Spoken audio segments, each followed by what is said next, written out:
भैरवा के पास इतनी ताकत कहाँ से आई है? जैसे टेक्नोलॉजिकल उसके पास जो एडवांटेज है वो तो है ही, क्या ये है कि इवन भैरवा के किरदार के पास भी कुछ डिवाइन पावर्स हैं जो अभी तक क्लियर नहीं हो पाई हैं, इसी वजह से वो पहले एक्शन सीन में अश्वत्थामा को इतनी देर तक रोक लेता है?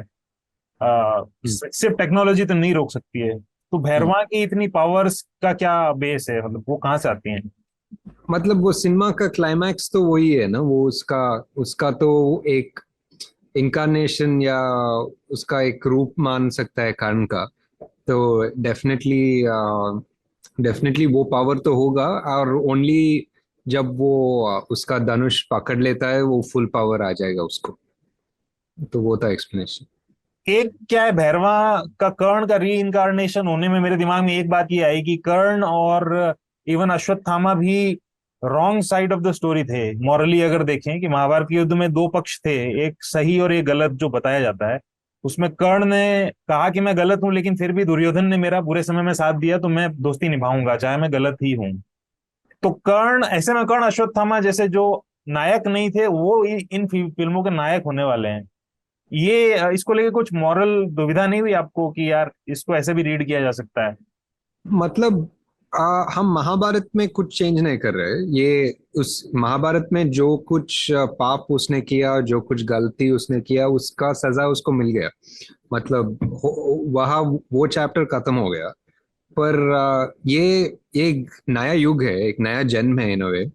तो उसका रिडेम्पशन यहाँ हो सकता है। मतलब देर इज नो, क्योंकि हम लॉट्स ऑफ माइथोलॉजिकल और डिवोशनल टेल्स में भी आ, जो कुछ राक्षस होते हैं और वो उसका एक रिडेम्पशन होता है भगवान के। कुछ मतलब रामायण में भी कुछ कहानियां थे जो पिछले युग में कुछ हुआ, रामा आके उसका रिडेम्पशन किया है इस युग में। सो सो सो मेरे को उस मॉरल डायलेमा नहीं हुआ, क्योंकि हम एक नए कहानी लिख रहे हैं इन अ वे। और वो कुछ नहीं चेंज करता है जो ऑलरेडी लिखा हुआ है महाभारत में। वो सब सच ही है। और ये जस्ट एक नया का कहानी है, ये कैरेक्टर्स किसी ने लिखा ही नहीं।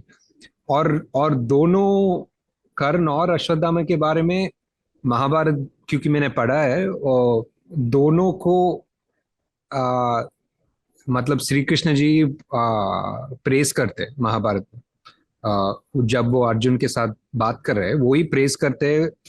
डेफिनेटली डेफिनेटली जब उनका उनको मारने का टाइम आता है, जब तब वो उसका गलती भी बोलते हैं अर्जुन को। पर जब प्रेस करना का टाइम है, बहुत बड़े तरीके से प्रेस करते हैं। मेरा आखिरी सवाल आपसे ये है कि जैसे सिनेमा है उसको आप कितना ज्यादा कंज्यूम कर पा रहे हैं फिल्म मेकर बनने के बाद? पहले तो बहुत देखा होगा, और दूसरा, क्या आप सब तरीके के सिनेमा देखते हैं, सब जॉनरास देखते हैं? डेफिनेटली बहुत कम हो गया फिल्म मेकर होने के बाद। और शायद फिल्म ये 4-5 साल इस फिल्म को बनाने में बहुत कम हो गया शायद। अ, और ऑलमोस्ट क्योंकि ऑल्सो हमारा हमारा विजन ऐसा बन जाता है कि जब फिल्म देखते हैं हम हमेशा कुछ राइटिंग एक्टिंग को देखते, कुछ टेक्निकल देखते। फिल्म को फिल्म जैसा एंजॉय करने का थोड़ा वो स्पेस नहीं मिल रहा है आजकल। तो वो डेफिनेटली प्रॉब्लम है। पर अदरवाइज या हर तरीके का सिनेमा देखता हूँ शायद। आपको कैसी लगी ड्यून 2 और फ्यूरियोसा कैसी लगी, देखी आपने? फ्यूरियोसा नहीं देखा अभी तक। ट्यून 2 देखा था, पहले दिन ही गया था। अ, मेरे को ऑलमोस्ट लगा कि फिल्म के एंडिंग में फिल्म शुरू हुआ। मेरे को वो फीलिंग आ गया। ब्यूटीफुल था, अमेजिंग था फिल्म। विजुअली मैंने ड्यून बुक पढ़ा था जब ड्यून 1 रिलीज हुआ। सो ड्यून 1 में बहुत सेटअप हुआ और मैं ईगरली वेट कर रहा था ड्यून 2 के लिए। ग्रेट एक्सपीरियंस था। पर कुछ कमी जैसा महसूस हुआ।